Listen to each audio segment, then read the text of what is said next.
I got broads in Atlanta. Just to lean the family.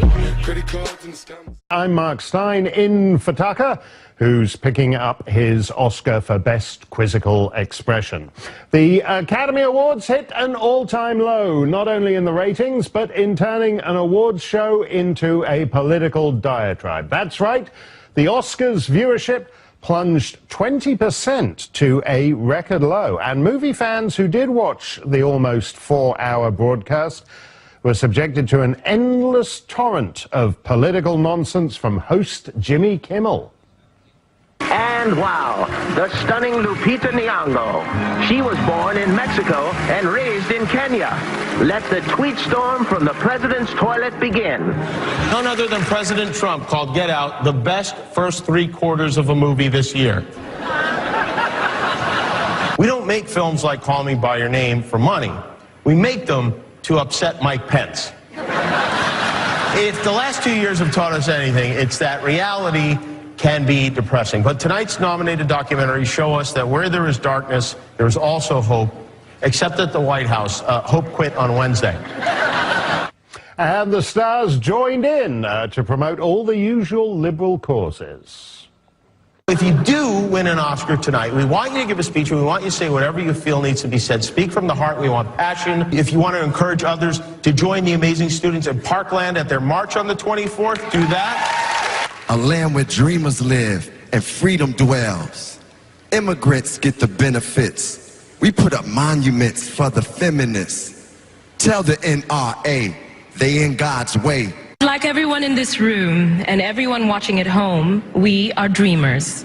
Dreams are the foundation of Hollywood, and dreams are the foundation of America. To all the dreamers out there, we stand with you. The dreamers stand with them, but don't make the mistake of standing too close, otherwise they'll have to call security. On The View, Ana Navarro complained there actually weren't enough left-wing screens. I actually was watching for more Trump jokes, more, NRA messages, more of that stuff. I can't stand Trump. I was actually disappointed. It kind of let me down.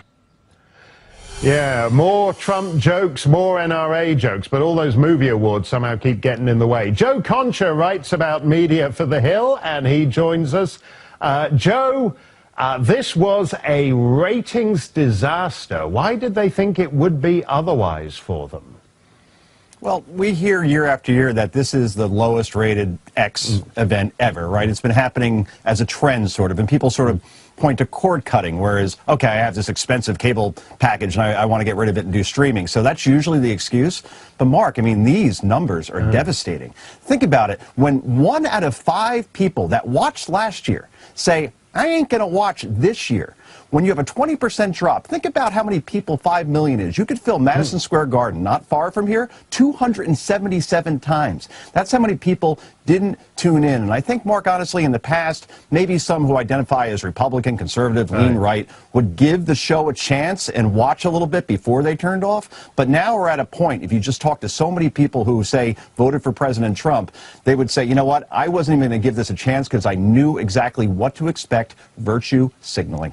Yeah, and it's actually even more ridiculous this year, Joe, because with Harvey Weinstein and everything, we know that however bad the rest of the world may be when these pious Hollywood stars want to lecture us, their own industry is actually a toilet. So they were walking a kind of difficult tightrope between basically saying, we've cleaned up our act and we're here to tell you how cleaned up it is. It seems they've lost the soapbox at this point, Mark. Hollywood, we got a problem. Whereas we saw everything would happen with, let's say, Weinstein or the Kevin Spaceys, and you go down the list in terms of people that are not in this industry anymore. And we never, I don't know if I heard the name Weinstein last night. We heard references to the Me Too movement, but as you said, they were walking a very fine line last night. And again, you can't put Humpty Dumpty back together. And in this case, I think many folks just knew what to expect when it came to a show like this and said, you know what, I'm not going to deal with it, and I'd rather watch something else, and that's a problem for Hollywood. Now, box office this year, Mark, receipts were down to their lowest level in 25 5 years. And I think, honestly, they're running out of ideas. How many prequels and sequels and remakes can we see? Let's start to see a couple more original types of movies. I loved Darkest Hour, don't get me wrong, but we've seen a lot of movies about Churchill before. Let's see some originality and stop the preaching so much, by the way. Well, we didn't actually hear a lot about the movies. I mean, what was so weird about it was that, you know, African-American actors would come out and talk about being African-American, and immigrant actors would come out and talk about being immigrants, and transgendered actresses would come out and talk about transit. This is ridiculous. I can't imagine when Billy Wilder won an Oscar for The Apartment in whatever it was, 1959, he came out and said, well, as an Austro-Hungarian American, I know what it's like to be an immigrant. I don't think George Cukor, when he won for My Fair Lady, said, well, as a gay man, this is the kind of movie that, you know, in other words, why do they not do what acting is supposed to be about, which is supposed to be great characters, great stories, instead of just doing this kind of lame-o identity politics? Identity politics sums that up nicely, Mark. You know, we saw a lot of diversity last night, and everybody celebrates diversity, and it's great. The only diversity that doesn't seem to be accepted at this point is diversity of thought, diversity of another kind of political opinion, because if that happens, we've seen it with folks before, you get blacklisted. But I think, honestly, from a political perspective, if, let's say, you're President Trump during the 2016 election, you didn't have almost any Hollywood support. I mean, you basically had Scott Baio, you had Chachi. That's right. And that was it. And trust me, Chachi was great in Happy Days. He even got a spin-off with the Joni Loves Chachi. But it was him and maybe Clint Eastwood, and I don't know, I really can't name anybody. Jimmy Woods, that's it.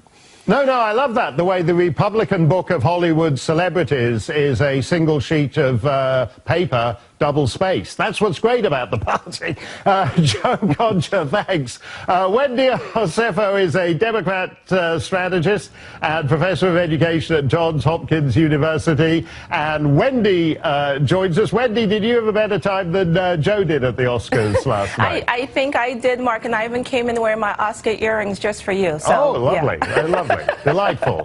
Thank you. Do you want to name the designer? No, thank you. I'll keep that to myself. Okay. You can't seriously claim you enjoyed this show, can you? Because there was no show in it. It was a show. I thought it was actually very entertaining. I think something that the Oscars has to do, though, moving forward is to curtail the time, because, I mean, 4 hours, I mean, it's really just taking up a lot of time. But we had a lot of firsts here. We had Jordan Peele. He won an Oscar for original screenplay, the first for an African-American. We also saw Guillermo del Toro. He won for Best Movie, which is a great thing, especially since we've heard this pervasive narrative of Mexican immigrants, and we see that Mexican immigrants aren't rapists. They're not criminals. They're actually Oscar winners. Oh, come on. This was a good night, Mark. No, come on, Wendy. You know as well as the great director of Singing in the Rain, Stanley Donen. He said to me a couple of years back, great movie stars are what orchid growers call sports. They're fabulous freaks. So you can have a great Mexican director, and you can have a great French composer, and you can have a great Canadian editor, and you can have a great Kenyan actress, and you can have a great Chilean transgender actress, and that doesn't tell you about whether you should have mass Chilean transgender immigration to the United States. All those things, if you're in the movie business, you're exceptional, and that doesn't tell you anything about anything. No, but what it does tell us is that America is a beautiful melting pot, and we are not monolithic at all. We come from diverse backgrounds, and we're diverse people, and I think that that's what the Oscars shows us. And just to speak about the trends, I think this is really important, Mark. We cannot, put forth this commentary that says that the trends are really low now, but trends tie with box office hits. So when you have a movie that is nominated that is not necessarily a hit in the theaters, we see a downward trend in those people who watch the Oscars. We saw the same thing in 2008 when No Country for Old Men was leading with the Oscars. No, that's not true this time. Yes, it is true. This fish movie, whatever it's called, The Shape of Water, where the chick dates the fish guy, that actually was a hit. No, I mean, don't ask me why, but it was a hit movie, and so people are interested to see whether it actually does win the Oscar. That's not true, Mark. It only made $57.4 million, and when we put that in comparison to Black Panther, that's only been out for 3 weeks, that has made $900 million. Yeah, no, it's not a blockbuster hit. People actually want to go to Wakanda. That's what people want to do. The Wakanda guy was on the show. Look, here's the problem, Wendy. You know, we had Ashley Judge talking about intersectionality, and then Frances McDormand wins Best Actress, and she talks about inclusion riders, and in the craziest sequel, she says the word inclusion riders, and the band plays That's Entertainment, and we've had no entertainment. We've had people talking about intersectionality and inclusion riders. Where's the entertainment? The entertainment lies in us making sure that our actors, because they are taxpayers, get the right to say what it is they want like any other American citizen. We cannot stifle them, and we cannot say we do not want you guys to talk about inclusion riders. We don't want you guys to talk about being immigrants because we don't want to hear that. That's not fair to them. They are taxpayers just like us, so we have to decide. Wait a minute. I'm a taxpayer. I don't have the right to bore millions of people by talking about intersectionality all night. Because you choose not to, but you get to talk about things like this, and you get to voice your opinion. Everyone has that right. Whether they make millions of dollars or act on TV, it's still their right to be able to talk and critique. You remember a couple of years ago, they always used to talk solemnly, piously, 1 billion people are watching around the world. Have you noticed they're not using that line anymore, Wendy?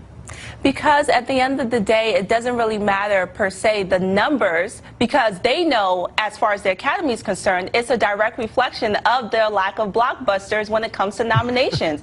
And that's the issue. In 1998, 44 million people watched the Oscars. You know why? The Titanic was nominated. That was a blockbuster hit. So hopefully next year we will see blockbusters that are nominated so people can tune back in. You sound an awful lot like that bit in the This Is Spinal Tap movie when they say the audience is becoming more selective. The audience slipped below 30 million. They're becoming mighty selective at the Academy Awards, Wendy. They are becoming selective, but it's not for reasons that you think are political. It's only because the Oscars have to do a better job with their timing. They also have to do a better job with putting blockbusters up, and they also have to do a better job with putting forth awards that people want to see people achieve those awards, not just the little things. Don't you think people are just bored by all this, you know, the first transgendered and the first woman and the first... We've had all the firsts. Why can't we just celebrate rare, exceptional talent? We have not had all the first, and the fact that in 2018 we have then. No, we have not, because the fact that in 2018 we're still celebrating first is a shame. It really is a shame. There's no reason that we should still be celebrating the first in 2018, the year of our Lord. That makes no sense, Mark. Okay, Wendy, well, I'll be interested to see what first they come up with next year. Thanks a lot, as always, Wendy.